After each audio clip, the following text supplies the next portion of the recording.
నేనిక్కడ మాయాజాలాన్ని కాపాడుతూ ఉంచాను, కానీ ఇప్పుడు నేను ఇరుక్కుపోయాను. వైల్డ్ మ్యాజిక్ ఫెయిరీ మ్యాజిక్ పై చేయి సాధిస్తుంది.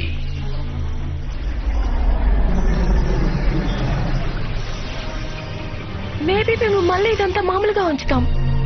ఎలా? స్ట్రైట్ గా రెయిన్బోలోకి వెళ్ళడం ద్వారా. ఆ ఫార్మ్స్ మళ్ళీ వెనక్కి తిరిగి వచ్చేసాయి. మనం వాటిని ఓడించలేమా? త్వరగా పదండి. అలాగే మన టైనిక్స్ పవర్స్ ని ఉపయోగించుకుందాం. Magic wings, టైనిక్స్.